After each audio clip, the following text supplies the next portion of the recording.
flight en route to Hong Kong is suddenly in trouble over the South China Sea. What the hell was that? Engine 2 stall? Relying on one engine to get us safely on the ground. Then the situation gets worse. We now have 2 engines stalled. This is not fair. Approach. Mayday, mayday, mayday. Damn it.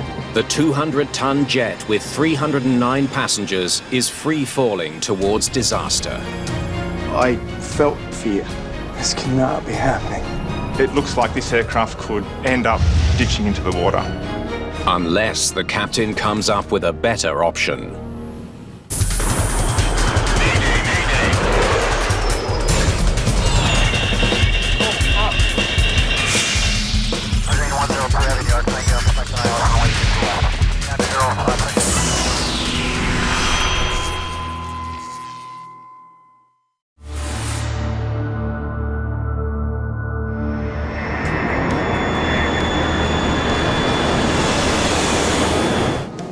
Seatbelt, please. Thank you. Cathay Pacific Flight 780 is cruising at 38,000 feet over the South China Sea. This is your captain speaking. We'll be starting our descent into Hong Kong shortly.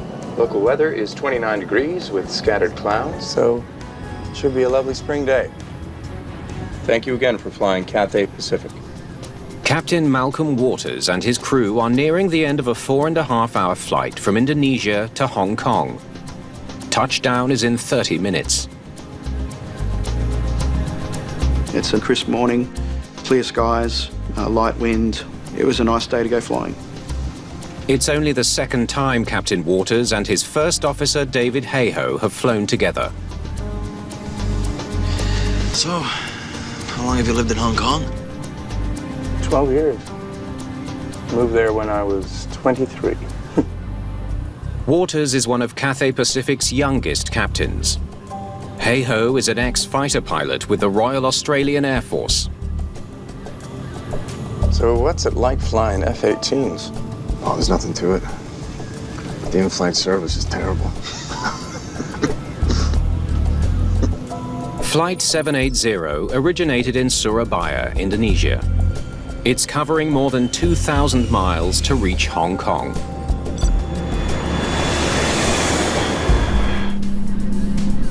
The Airbus A330 is powered by 2 Rolls-Royce Trent 700 engines. And every aspect of flight operations is aided by advanced computers. The engineering and complexity that goes into them and the science that presents the information, they're incredible machines. Seatbelts, please. Madeline Avisado is the in-flight service manager responsible for overseeing 10 cabin crew members tending to 309 passengers. We carried out the service and prepared for landing. It was a normal flight. 165 miles from Hong Kong Airport, the Airbus leaves cruising altitude and begins its descent. Airspeed's 295 knots. Rate of descent 700 feet per minute. It's looking good. The aircraft is performing perfectly. And then something goes wrong.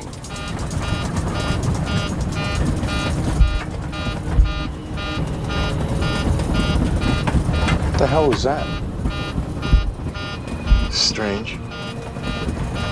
I describe it as a low thumping noise and airframe vibration. So, David and myself kind of looked at each other like that's unusual.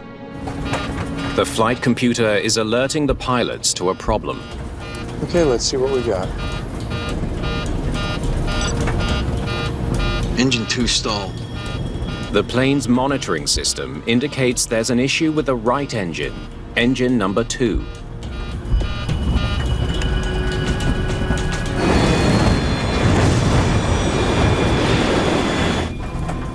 Captain Waters tries to understand what happened to the engine, but the monitoring system gives him no explanation.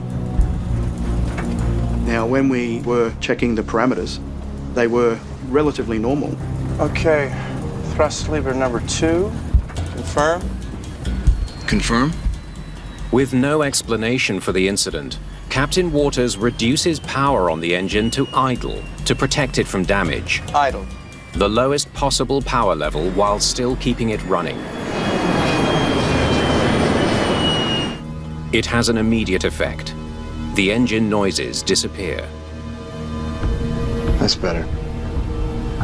All the symptoms went away. We've got fuel flow, we've got rotation. The bigger concern is that the engine at idle isn't providing any thrust. They must now rely on their other engine to get them to Hong Kong. A single engine approach is not a big deal. We practice it a lot in the simulator. The aircraft are certified to fly on one engine.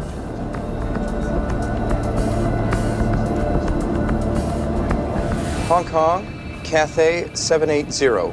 Pan, pan, pan, pan, pan, pan. The crew alerts air traffic control of their situation. Pan, pan, pan, pan, pan. Sir, we have a pan-pan call. We declared a pan, which is sort of the first level of urgency. We're operating engine 2 at idle thrust at the moment, but operation's normal apart from that. Cathay 780. Roger your pan. If we could just get priority. Thanks. You declare a pan in order to let air traffic control know that we need a bit of help to get us on the ground quickly, and it gives them the authority to push people out of our way and help us achieve that goal. Cathay 780, understood. The controller grants the request. We have a pan-pan call from an incoming flight. Please put emergency services on standby.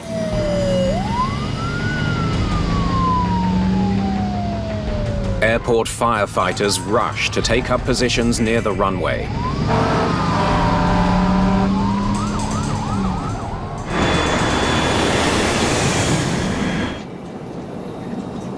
Flight 780 is 115 miles from Hong Kong Airport. The plane will be on the ground in 22 minutes. In preparation for landing, please stow tray tables and return your seats to the upright position. Matt's here. It's not normal for captains to call during a pre-landing announcement by the in-flight service manager. Matt, we're having a problem with engine number 2. I need you to keep an eye on it from the cabin. Roger. He requested to check the engine number 2 if there's something unusual or if you can smell any smoke. I checked the engine and it was pretty normal, nothing unusual going on.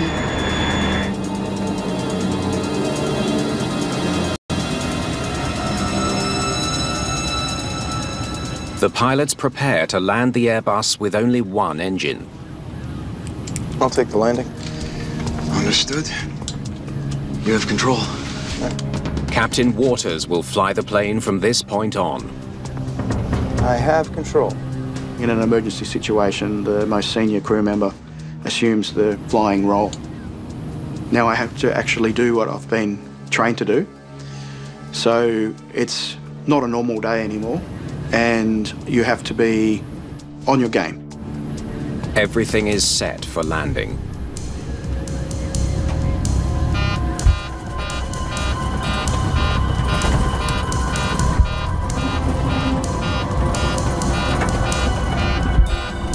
Engine 1 stall. Engine 1 stall confirmed. It's the last thing they want to hear. The monitoring system confirms their worst fears. They have just lost their other engine, the one they were relying on to get the plane to Hong Kong.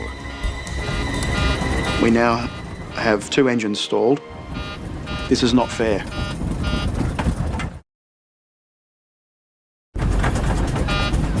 The crew of Cathay Pacific Flight 780 is facing the loss of their one remaining engine. We were relying on this one engine to get us safely on the ground, and now it had exactly the same symptoms and noises and sounds as the other engine.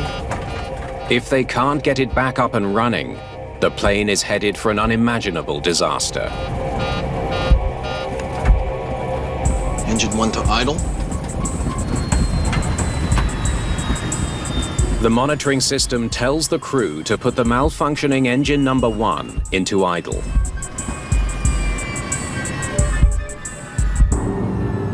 Just like engine number 2, it's still running but producing no thrust.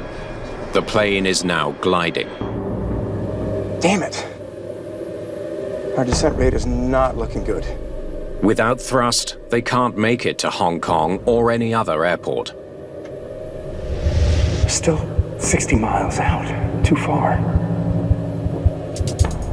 We were still about 60 miles out to sea at that time.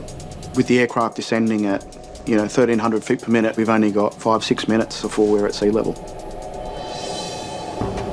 I felt fear.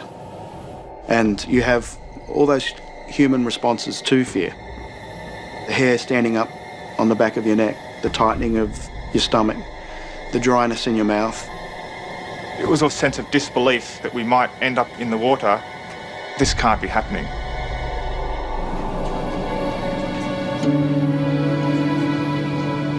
Though the cabin is now quieter than normal, passengers have no idea about the danger they face. Everything was calm. Everything was like normal to them.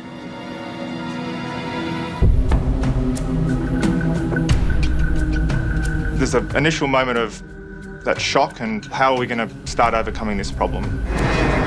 Without the power to make it to Hong Kong, the pilots now face an emergency landing or ditching in the South China Sea.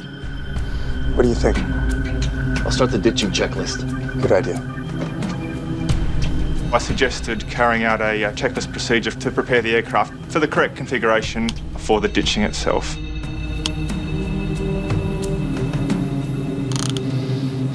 Sitting back allowed me to start thinking rationally. Captain Waters tries the throttles one more time. He increases power on engine 2.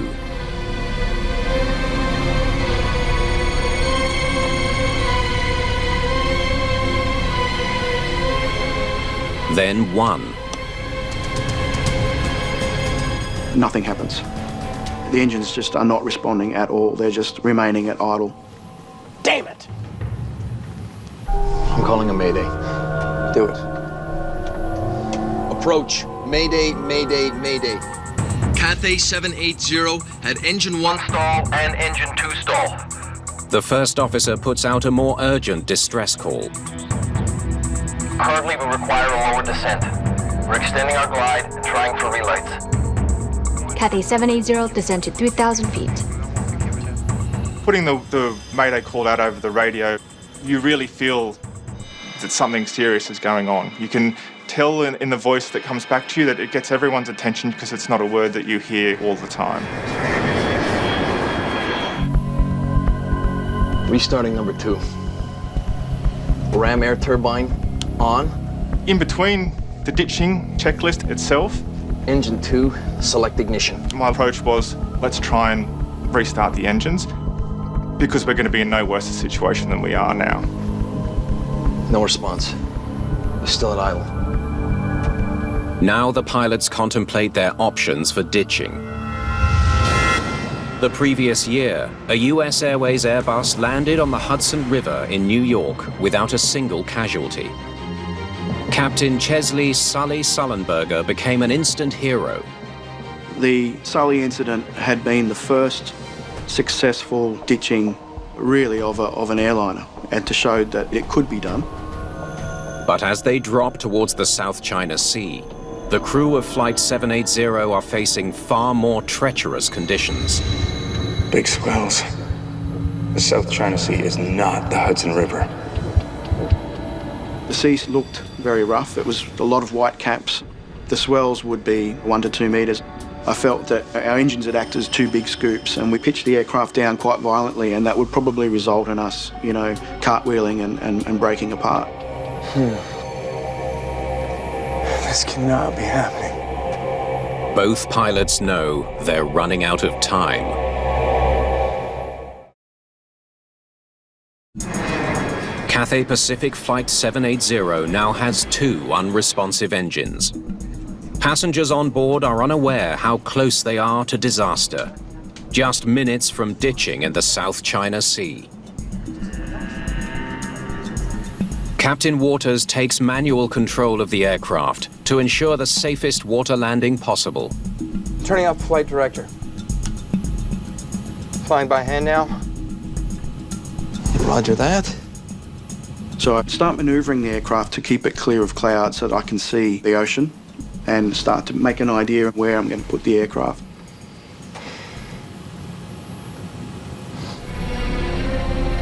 That's when Captain Waters gets an idea.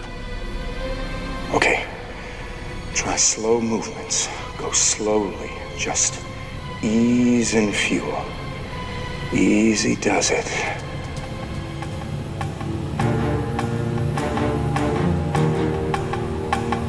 I could see Malcolm manipulating the thrust lever for engine 1. I was just pinching the side of the thrust lever just to move it a millimetre. Each time I pinched it would just go up a millimetre. Slowly. Slowly. Incredibly, it seems to be having an effect. Rotation increasing in engine 1. It's working. The rotation of the fan was increasing from 28% to 29 to 30 to 32 as I moved this very, very slowly and gently up.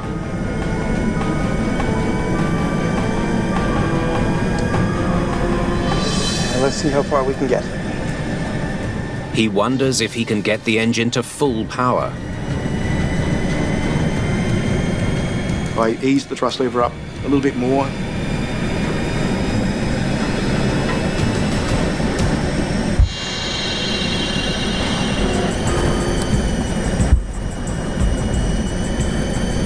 Too much.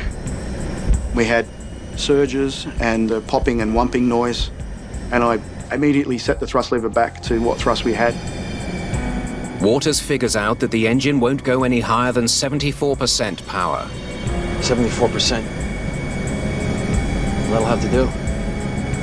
We got a thrust setting that resulted in us being able to fly level. We weren't descending anymore, and that was like a huge relief. You see that? Altitude is holding. Fantastic. Okay, approach preparation.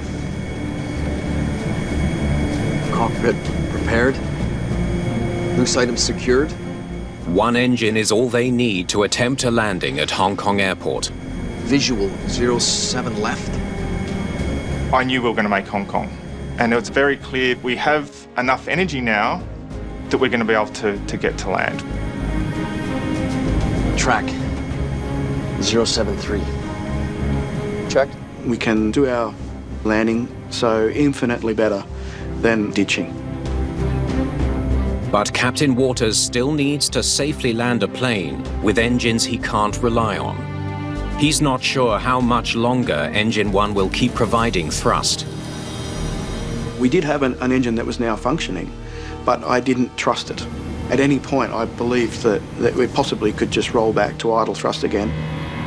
The safest plan is to get the plane 5,500 feet above ground and then reduce power on the engine to start losing speed and altitude for landing.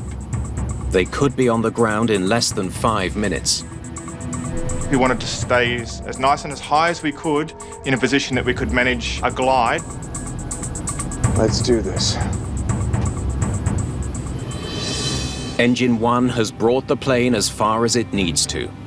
Captain Waters pulls it back to idle to lose speed. I closed the thrust lever and I began my approach essentially for the arrival. 230 knots.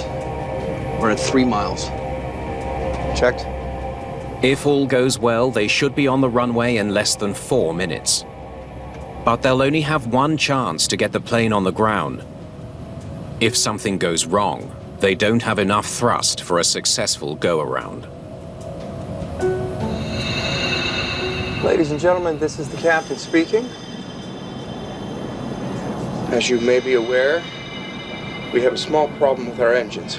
Remain seated with your seatbelts fastened and follow the directions from your cabin crew. Cabin crew to landing stations.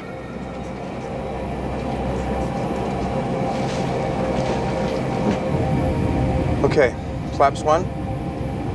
Thanks. Okay, flaps 1. Gear down.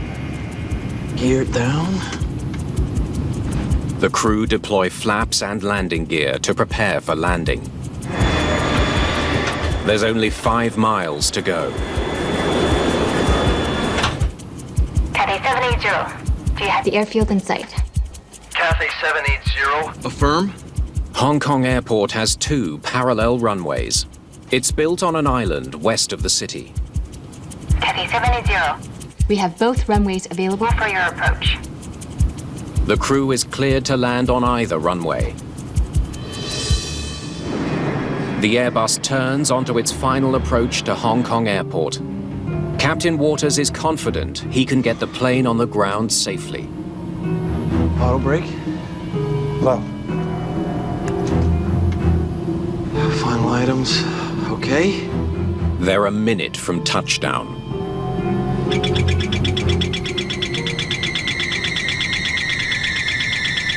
It's overspeed.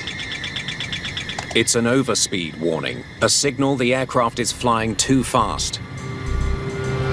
The speed was not reducing to anything close to the speeds that were indicated that we would be once we got into the landing configuration. Captain Waters can't figure it out. They should be slowing down.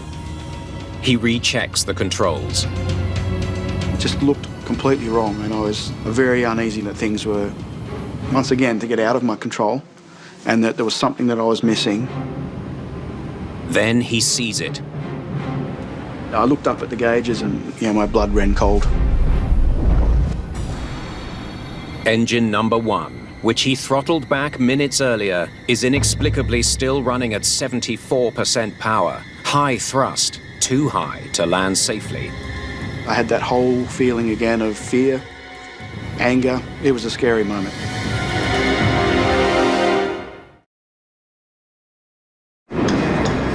After dealing with double engine trouble, the crew of Flight 780 is now facing a new crisis, 1 mile from the runway. Speed checked.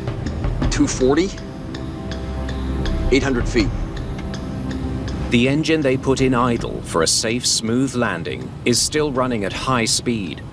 The outcome could be catastrophic. 500.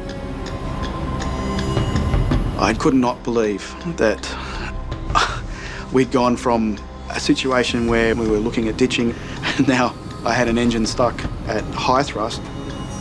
With no option for a go-around, they're going to have to risk landing the plane at high speed and hope they can stop it before overshooting the runway and ending up in the water. Got 12,500 feet of runway, Mal. Checked. We couldn't determine how much landing distance was required. We were off the chart, for the speed and for the weight that we had. 400 feet.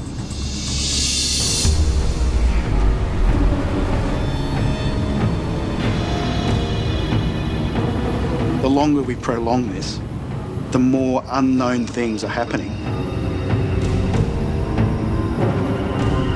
It was our one chance to get this on the ground, and we had to make the best go at it. Too low. Terrain. Too low. Terrain. Their speed is 100 knots faster than normal, so high the flight computer doesn't recognize that the pilots are trying to land. It's warning the pilot, like you are putting the aircraft in a dangerous spot, and those warnings are loud for a reason. And I just had to put it all to the side, focus on what I was trying to achieve.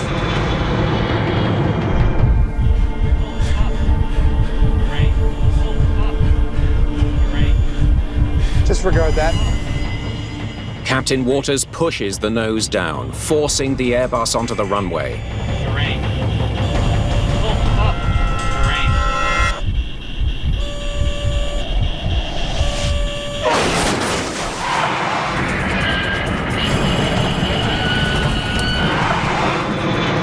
The aircraft did not want to land, and I remember thinking, wow, this is it, because it was very violent. I thought we're going to crushed and into bits and pieces. Brace!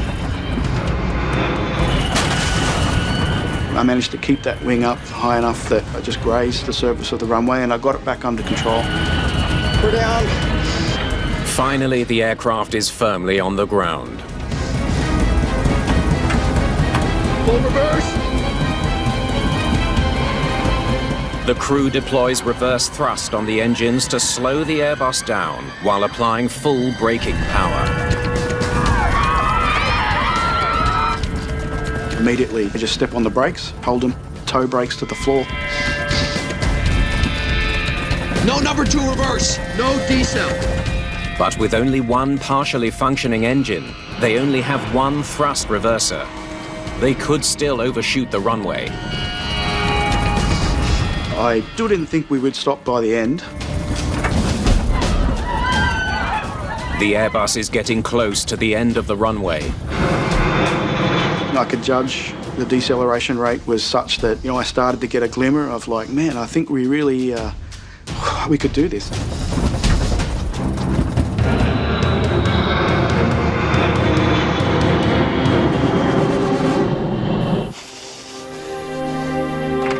Finally, the aircraft comes to a halt just a short distance from the water's edge.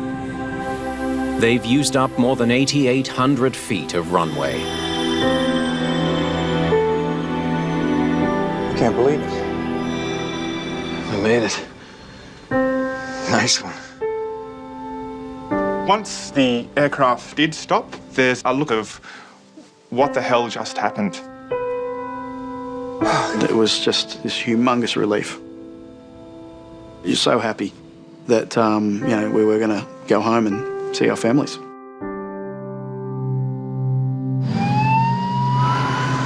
Against all odds, Flight 780 has landed safely, but it isn't out of danger yet. Check the wheel temps. We may have to order an evacuation. Get the checklist. The crew worries that the extreme braking may have caused their wheels to overheat. Both approaching 1,000 degrees. Their hunch is correct. Oh my goodness, we've got to be on fire. We need to get everybody off the plane. This is the captain. Evacuate! Evacuate! Evacuate! Come this way and leave everything behind.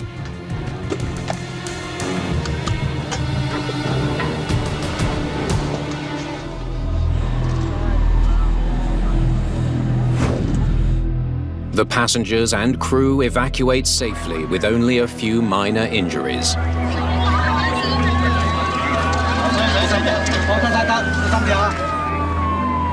Once I was standing on the ground, I turned around and looked at the aeroplane, and it was like a scene from a Hollywood movie. The steam and smoke coming off the fire services were dousing the wheels, and paramedics are turning up. People are being helped away from the bottom of slides.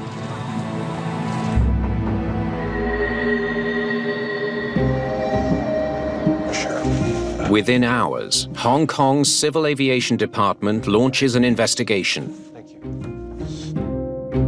Anne Evans is a flight test engineer who works for the British Air Accidents Investigation Branch. She's been invited to take part in the investigation, in part because the Airbus's Trent 700 engines were made by British company Rolls-Royce. This Trent 700 is a very common engine fitted to a lot of aeroplanes all over the world.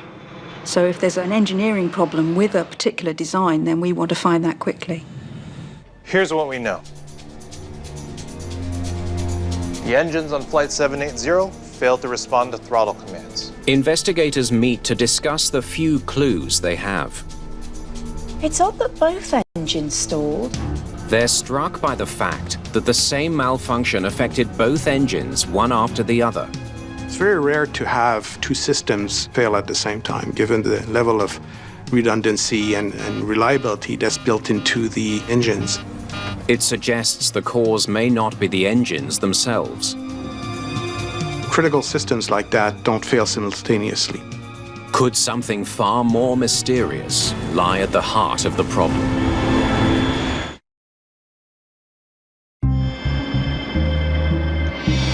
In Hong Kong, investigators work to unravel the mystery of Cathay Pacific Flight 780's 2 malfunctioning engines. They retrieve the black box flight data recorder from the rear of the aircraft. It contains information about the plane's functions throughout the flight. The data on board the aircraft is key in this type of investigation. Investigators upload the data from the recorder. We need to see throttle position and fuel flow. The device records 359 data parameters. They focus in on the A330's engine functions. Stop. What's going on here? Right away, they notice something unusual. Thrust levers are moving, but fuel flow's flatlining. Right after the pilots tried to restore power to the engines by pushing the throttle up, the fuel flow remained the same. They gave some thrust commands, but no corresponding response from either engines at the time. Damn it! So we really needed to understand what caused that. Investigators wonder if a fuel flow problem caused Flight 780's engine trouble. Thank you. The flight data recorder helps them spot the problem, but to try to pinpoint the cause, they turn to another source of onboard data. It's called the post-flight report. Engine 2 control system fault. It says that the VSV was jammed. It contains in-depth data about the error messages that appeared on the monitoring system throughout the flight. Okay. It's a piece of information for troubleshooting to tell the maintainers that the aircraft's had a problem and what they need to do to fix it.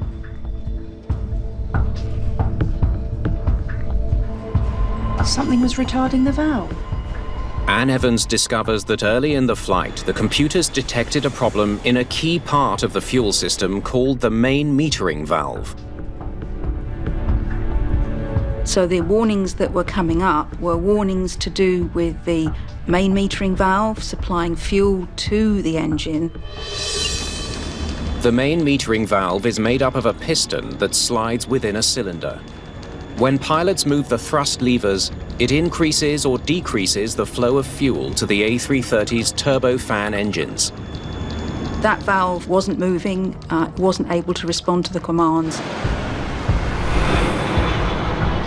To better understand why the metering valve malfunctioned, investigators send it to Rolls-Royce for analysis.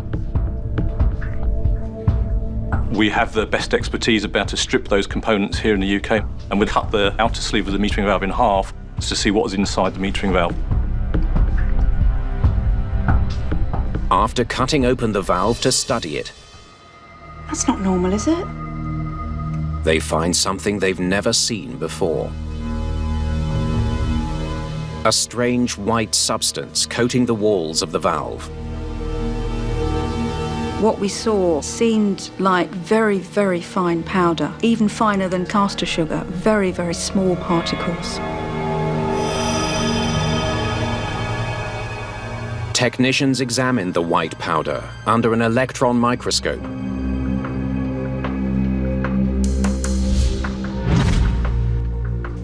They discover it's made up of tiny spheres stuck to the metal walls of the valve.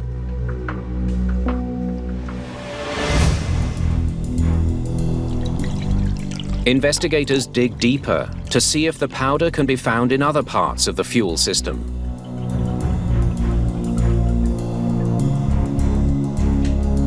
We immediately started finding small particles even within the fuel tank itself. So the fuel system and the engine had some sort of contaminant that we didn't really understand what it was. Could the mysterious particles in the fuel system explain why the pilots had such difficulty controlling engine power? The metering valve was kind of deluged with this material which would silted the metering valve up and caused it to become stuck in its current position. Investigators need to learn all they can about the strange substance.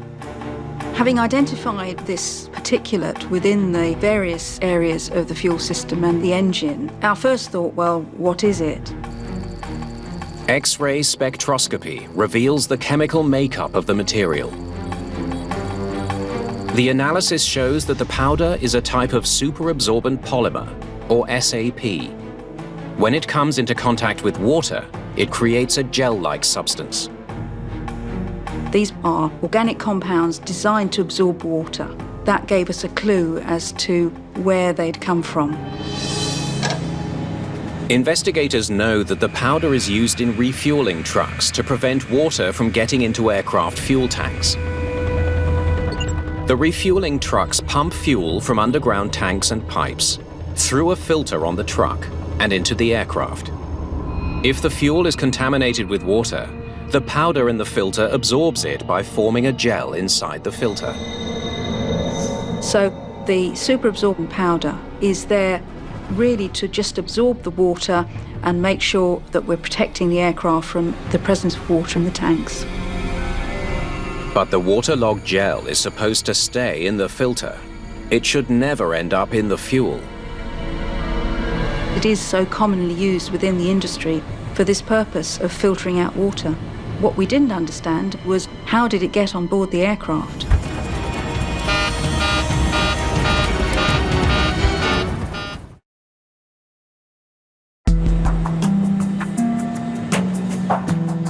Investigators suspect that filters in a fuel truck at Surabaya Airport may have been involved in the dual-engine failure of Flight 780. To find out, they recover the filters and take them to a lab for testing. This one looks somehow collapsed. They discover that one of the filters on the truck used to refuel Flight 780 is damaged. The condition of the filters was very unusual. We were all very surprised to see the crushed filter because that normally happens and it was probably an indication of something abnormal having occurred during the refueling of the aircraft. Investigators wonder, did the damaged filter somehow release powder into the fuel? They separate the layers of filter material. We undertook a very laborious process of dissecting the filters, all the different layers designed to not only take away water but also catch any particulate as well. They then examine a sample under a microscope. They make a puzzling find. Within the filter fibers, the powder made up of spheres contains an unusual feature. It looks like sodium crystals? The spheres are encrusted with salt. When we found out that there was salt involved, that was really mysterious to us because salt is not normally found in the fuel. Had salt water got into the fuel system? This one's straight from the manufacturer. Finding answers requires more tests, this time with a brand new filter. What we wanted to do was test these filter monitors to see could we produce these spheres and what conditions did you need to have for these spheres to be created. They expose the filters to salt water under pressure, the same pressure used inside the fuel truck. We tried to mimic those conditions, the fueling process that would have occurred in the dispenser. They soon have an answer. Well, would you look at that? It's a major discovery. When fuel and salt water pass through the filter, it collapses, just like the one from the airport fuel truck in Surabaya. We were able, on the fuel rig, to be able to collapse a filter. So we knew we'd got pretty close to reproducing the conditions that we'd seen on that day. Even more significantly, they find the test filter releases spheres identical to those found in Flight 780's fuel system. What was important was that we demonstrated we could generate spheres. Investigators now believe salt water was responsible for the collapse of fuel filters, leading to powder contamination in the fuel system of Flight 780. But one critical question remains. So, how did salt water get into the fuel system? Investigators learned that prior to departure at Surabaya Airport, Flight 780 was loaded with 54,000 pounds of fuel. It was very difficult for the investigation team to determine exactly how salt water could have got into the fuel system. When they dig through the records of Surabaya Airport's fuel hydrant system, they can see that the system is located very near the sea.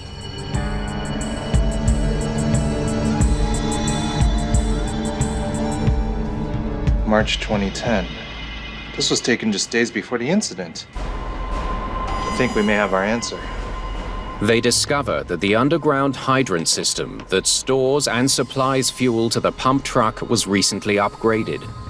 During construction, the fuel pipes had been opened up and possibly exposed to groundwater.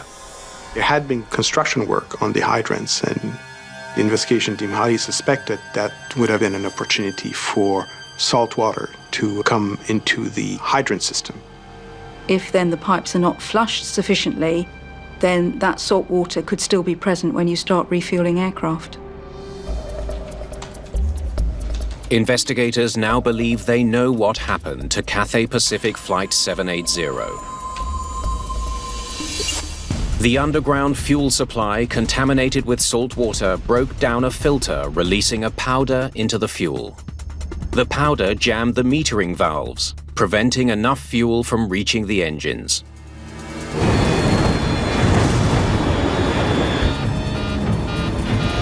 Engine 1 stall. We had fuel contamination, and that contamination throughout the fuel system led to the seizure of both main metering valves, such that the pilot no longer had control over the power of the engines. Investigators believe Captain Waters was able to restore some thrust in engine number 1 only because its fuel metering valve wasn't yet completely jammed. Some fuel was still getting through. Slowly, come on. Rotation increasing in engine 1. It's working. Once the spheres jammed the valve, it was stuck open.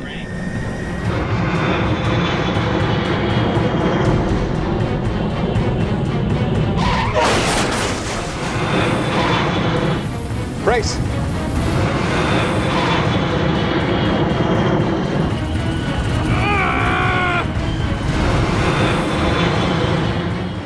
Expert piloting brought Flight 780 safely to a stop. Can't believe it.